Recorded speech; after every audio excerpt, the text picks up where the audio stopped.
The Teutoburg Forest ambush stands as one of the most tragic and dramatic episodes in Roman military history. The surprise defeat of 3 Roman legions by the Germanic tribes was a staggering blow to Rome's might and pride. But the real question is, what happened next? How did the Romans respond to this crushing loss, and what steps did they take to regain their honor? It started with an unsettling sight. The few surviving Roman soldiers emerged from the forest, their faces grim and their spirits broken. These men, once proud legions of the mighty empire, were now defeated, their armor and shields battered, their ranks decimated. Word of the ambush spread quickly, but the full scope of the disaster wouldn't reach Rome until 2 long weeks later. And as if this wasn't enough, a severed head, Verril's head, was sent to Rome as a message of triumph by the victorious Germanic tribes. The shockwaves of this gruesome token were felt across the empire. In Rome, panic set in. The streets buzzed with fear and speculation. Would the Germanic tribes launch a full invasion? Would rebellious mobs rise up in the cities? There was a palpable sense of vulnerability, a fear that the empire was on the brink of collapse. Just a few years earlier, Rome had barely survived the Rhine revolt, a rebellion that had seen nearly 1 million men gather at its gates.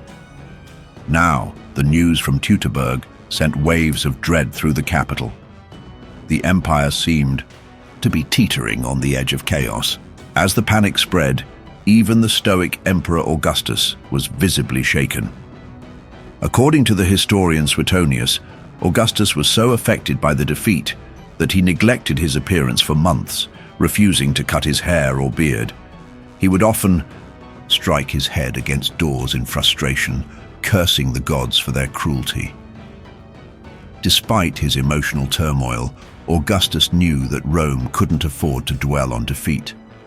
It was time for the empire to regroup. Augustus wasted no time in taking action.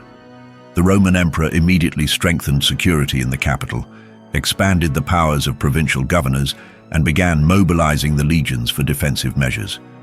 Rome would not sit idly by. It was clear that the empire needed to brace for the possibility of further threats.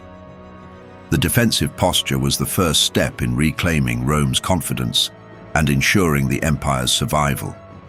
While Rome was fortifying itself, Arminius, the leader of the Germanic tribes, was busy plotting his next move.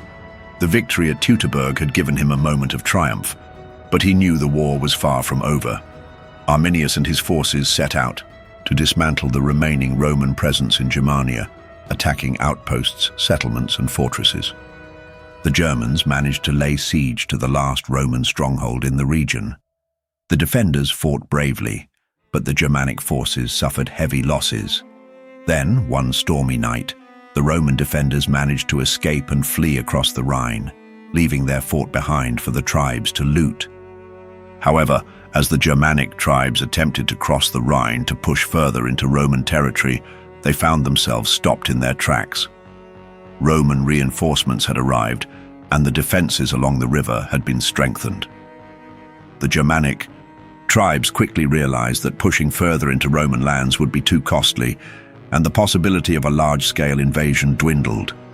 With the Roman military recovering and the strategic position along the Rhine secured, the Germanic tribes were forced to retreat, waiting to see how the war would unfold. The Germanic tribes, once united by a common cause, soon began to fracture. Arminius, once the hero of the tribes, found himself at odds with his former allies. A Cheruscan noble, seeking his own power, formed a pro-Roman coalition, and Marbod, king of the Marcomanni, refused to join the rebellion.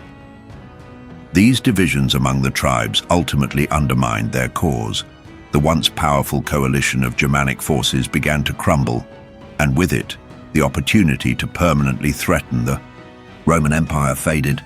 The aftermath of the Teutoburg Forest ambush shows the resilience of Rome in the face of disaster.